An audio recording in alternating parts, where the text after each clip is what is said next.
اب آپ دیکھیے کہ شہادت بھی کوئی چھوٹا رتبہ نہیں ہے. اللہ کی راہ میں شہید ہونا کوئی چھوٹا مرتبہ نہیں ہے، بہت بڑا مرتبہ ہے.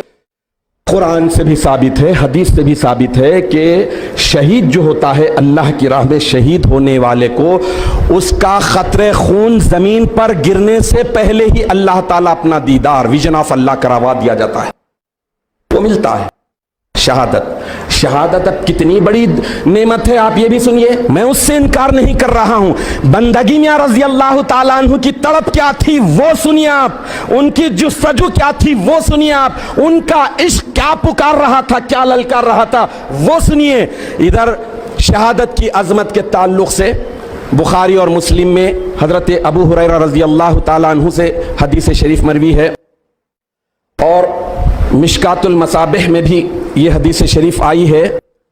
حدیث نمبر 3614/4، حدیث نمبر 3614/4 میں، اس میں اللہ کے رسول صلی اللہ تعالی علیہ وسلم کیا ارشاد فرمایا؟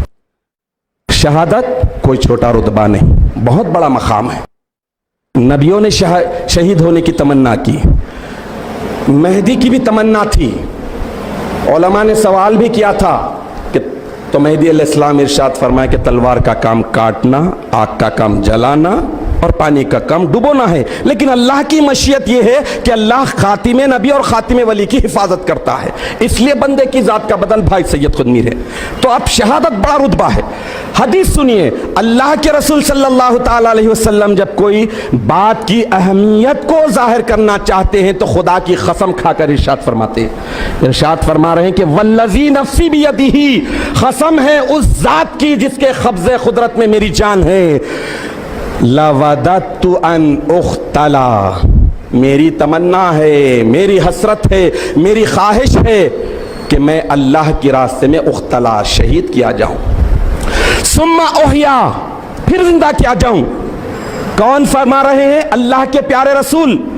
قتل کیا جاؤں، پھر ثم اختلا، پھر قتل کیا جاؤں. ثم احیا، پھر پیدا کیا جاؤں. ثم اختلا، پھر قتل کیا جاؤں. ثم اختلا، ثم احیا، پھر زندہ کیا جاؤں. یعنی تین مرتبہ ریپیٹ کر کے بتا دیے کہ میری بھی تمنا ہے کہ اللہ کے راستے میں شہید ہوں، لیکن نہیں. لیکن بندگی میاں رضی اللہ تعالیٰ عنہ سب سے بڑی نعمت، سب سے بڑی دولت مل چکی، وہ ہے اللہ تعالیٰ کا دیدار.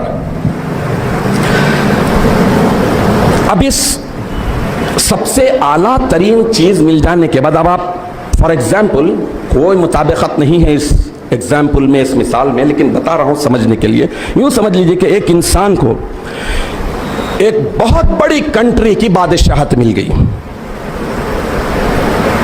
بہت بڑی سلطنت کا بادشاہ بنا دیا گیا.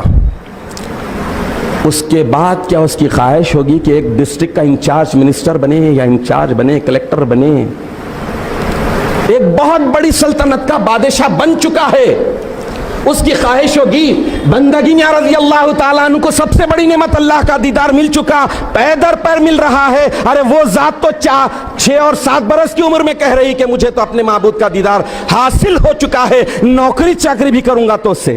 وہ ذات پھر شہادت کے لیے کیوں تڑپ رہی؟ سوال بڑا اہم ہے، سوال بڑا اہم ہے، توجہ کا طالب ہے کہ یہ ہستی پھر کیوں تڑپ رہی، کیوں بے چین ہے، کیوں مضطرب ہے؟ ارے وہ ہستی کیوں کہہ رہی ہے کہ جو کوئی کہتا ہے کہ NL کی فوج قریب آ گئی تو میں اس کا منہ مصری کے ڈلوں سے بھر دوں گا. کیوں آخر کیوں؟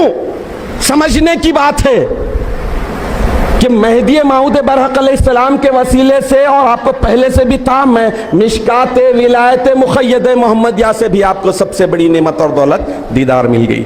پھر اس کے بعد، اب اس کے بعد دیکھیے کہ یہ تڑپ، یہ بے چینی شہادت کی. اللہ کے رسول بھی شہادت کی عظمت کو بتا رہے ہیں، لیکن ایک ہی بات ہے، اس کا جواب میں نہیں، یہی عاشقوں کے سردار دیں گے۔ بندگی میں شاہ قمی رضی اللہ تعالیٰ عنہ کی زبان اقدس سے سنیے کہ آپ کو اللہ کا دیدار تو ہو رہا ہے، لیکن شہادت کے لیے جو بے چین ہیں، 22-23 برس کے طویل عرصے میں انتظار ہو رہا ہے، ایک ایک چیز کے لیے تڑپ رہے ہیں کہ وہ وقت کب آئے گا۔ مولا میرے آقا نے وعدہ کیا ہے، مولا میرے آقا نے بشارت دی ہے، میرے آقا نے اپنی مہدیت کی حقانیت کے ثبوت کے لیے فرمایا ہے، وہ وقت کب آئے گا، سر کب کٹے گا، میرے اہل و عیال کب ان کے نام پر لٹیں گے، یہ تمنا اور یہ تڑپ ہے تو کس لیے ہے آپ کو معلوم۔ بندگی میں رضی اللہ تعالیٰ عنہ کا جواب سنیے، آپ فرماتے ہیں کہ جب تک بندے کے تن پر بندے کا سر رہے گا اس وقت تک مہدی کے نام کا چہچہا نہیں ہوگا۔